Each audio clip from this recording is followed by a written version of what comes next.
All right, our last coffee chat of the summer. We're going to talk about return to school tips.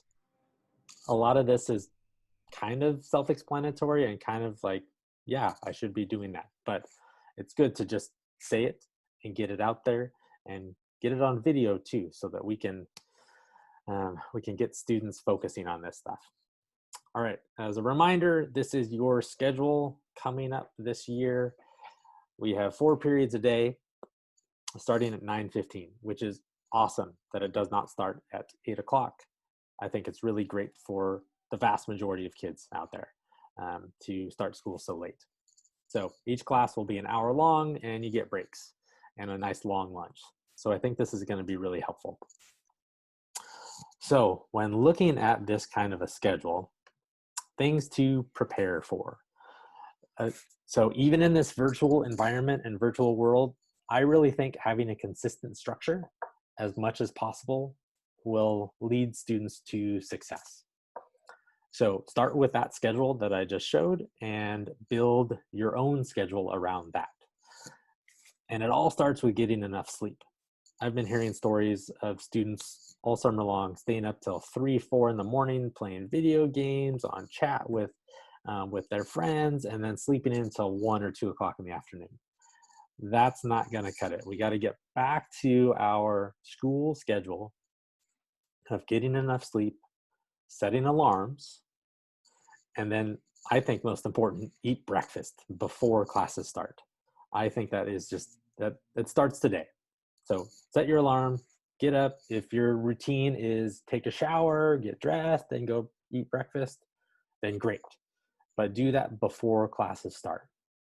Last spring when chaos ensued, my wife is also a teacher, and I saw on a bunch of her Zoom meetings that kids were still in bed, kids were eating their cereal as they're in her class. And one, it's not so professional. And two, you're just not ready to learn, really. So build your own schedule around your class schedule and be prepared for those classes. For me, this last bullet point here on building your schedule, that's sort of a personal preference for me, is get dressed for school. Don't show up in your PJs, or most people would not show up in their PJs to school. So don't show up virtually in your PJs. Just put on a polo shirt like me, put on a t-shirt, get your jacket on, put jeans on, put shoes on. I do that for all of these calls. I do that for all of my meetings that I have with other counselors and students. It gets me feeling professional and feeling prepared. This next big one here, make sure your device is charged. This happened a lot last spring too, that a kid's iPad was, they start class, oh wait, it's 5%. Maybe I can make it through 15 minutes of class. Get in that sort of schedule too. Every night, put your iPad or your computer on charge so that when you start the day, you're ready to go.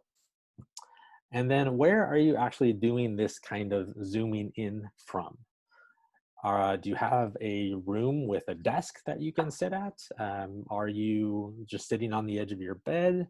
Are you in the dining room? It doesn't really matter, but try to find a consistent place. That will also help your mind be set in place of, okay, I'm going to my school desk, but my school desk is my dining room table. That's fine. Just make sure it's consistent so that you're going there every day. Try to make it consistent. All right, next big one, minimize distractions as much as possible. I totally get it. A lot of you are at home with multiple kids around, maybe grandparents, maybe aunts and uncles, maybe other roommates. Distractions are going to happen, absolutely. But just try to minimize and control what you can control. Start with your phone. Turn it off or put it in silent mode, and definitely turn off notifications during class, okay? Absolutely do that.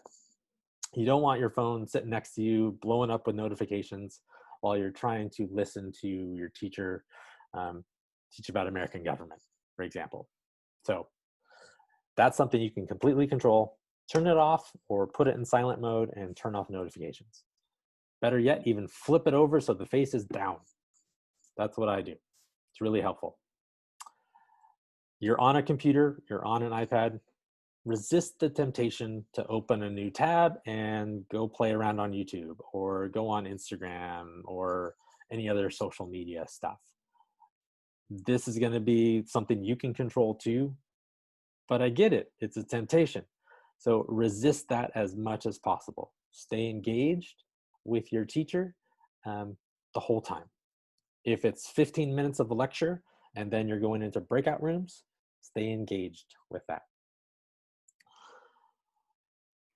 I harp on this again. So I said this on the previous slide, but try to find a quiet, consistent place, or at the very least have headphones like I do, so that you're not hearing some surrounding stuff. If you have noise cancellation headphones, that would be fantastic. You and the computer, you and your classmates, you and your teacher. That's where your focus is going to be. All right. I think with this virtual environment, staying ahead and staying on top of your assignments is way more important than it ever was really in school, okay? I think staying engaged and staying on top of everything is super, super important. And that starts with trying to do your best to attend all classes, okay? The nice thing of this virtual environment, you can actually attend class if you have a cold. You might not go to school physically in person if you have a cold, or maybe you have a headache, or maybe you actually just woke up late and instead of like on a normal school year, you say, oh, well, I'm just not going to go to school that day.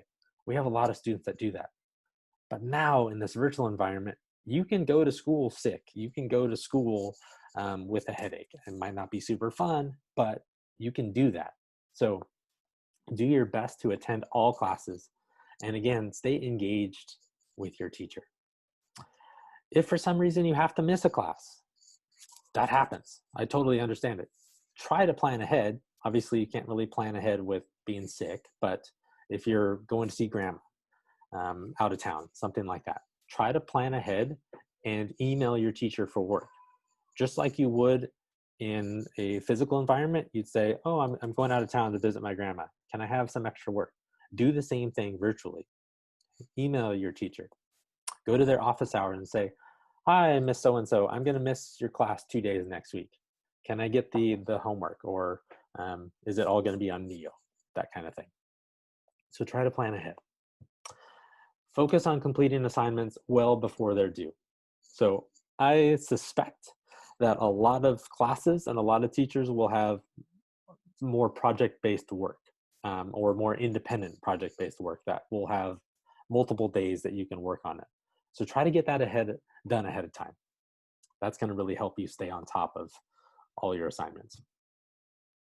And definitely try to attend your teacher office hours. So you're going into an environment where you might not know any of your teachers. So go to their office hours, introduce yourself, say, I'm so-and-so, these are my interests, these are my plans after high school. I really love math. Can we just chat about math? Any of that. Just get to know your teacher a little bit more. Your teacher, honestly, will want to get to know you too, okay? So on the flip side, your teachers might not know any of you. So this is completely different than last spring, where they knew you for 5 months before we went on virtual mode. Now, most teachers don't know any of their students. So they will want to get to know you too. So they will absolutely appreciate it if you log into their office hours and just have a conversation. Just start with that. And then you can start asking for help on that math, on that government homework. Okay. Mental health is super, super important. So personal time. Yes, we're starting school next week, but you have to balance academics with personal time. So when you are not in class, continue to find ways to explore your interests, explore extracurricular activities. If you're in a sport, you will have that class and you will be engaged with your with your coach, and that coach will give you some sort of a workout to do. So you might not be doing your exact sport, but you will be doing something physical. You'll be doing something active.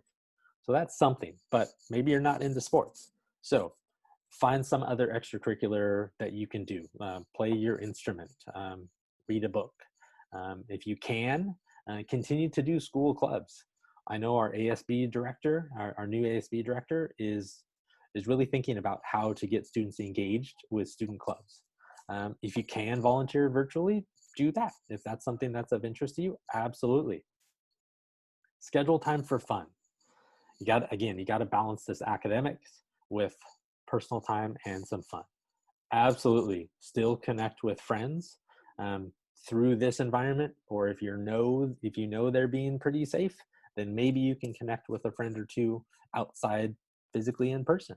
Okay, be safe, but still connect with friends. Super, super important for all you high school kids. Connect with friends. I said this just about a couple minutes ago earlier with if you are in a sport. If you're not in a sport, find some times to get out and go for a walk, go for a hike, take the dog for a walk. Maybe you have some little siblings. Let mom or dad know. Say, hey, I'll take little Johnny, 2-year-old toddler, on a walk. I'll take him to the park. Even that is just getting you outside the house, getting in some vitamin D rays from the sun, and getting some exercise. So academics, super important, but you have to balance that with some personal time. All right, this environment is so funky. I can't say that enough times, but reach out for help, ask questions, talk to your counselor for help, talk to your teacher, ask an administrator for questions.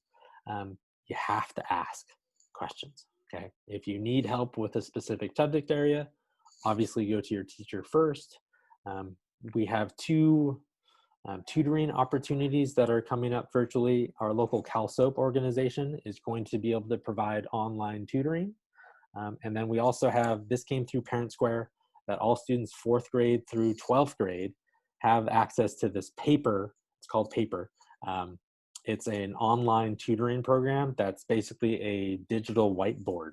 And you like type in your question, and you can work with a tutor somewhere else virtually, but it won't be video. The paper is not video, but it's like a digital whiteboard kind of a tutoring.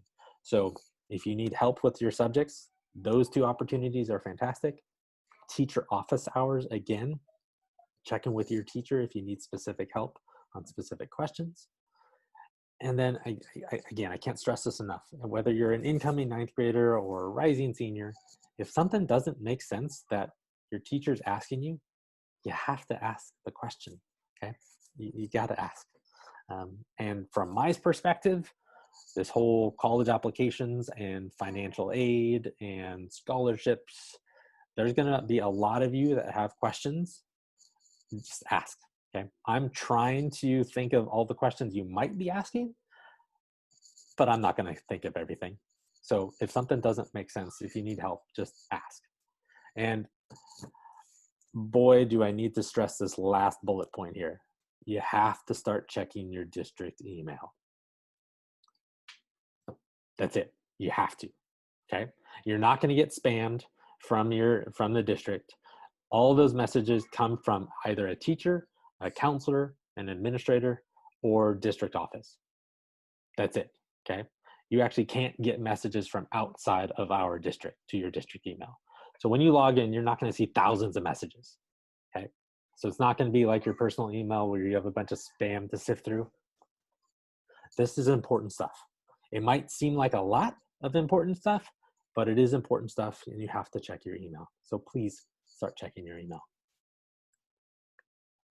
All right, a couple of reminders. Set a schedule. So it's not just your school schedule, but it's your schedule for outside of class. It's your morning routine schedule. So set a schedule. Please don't forget to eat during those 15-minute breaks, during that lunch break.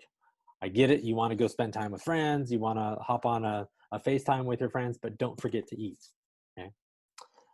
schedule personal time. You might have to actually put it in your calendar and schedule it. I'm going on a walk at this time during lunch in between my classes. Actually schedule personal time. Minimize distractions as much as possible. I get it, it's not going to be perfect, but if you can minimize it, then that will help. Do your schoolwork, and of course, ask questions. So, a few reminders for you. As always, all of these are recorded and put on our YouTube channel.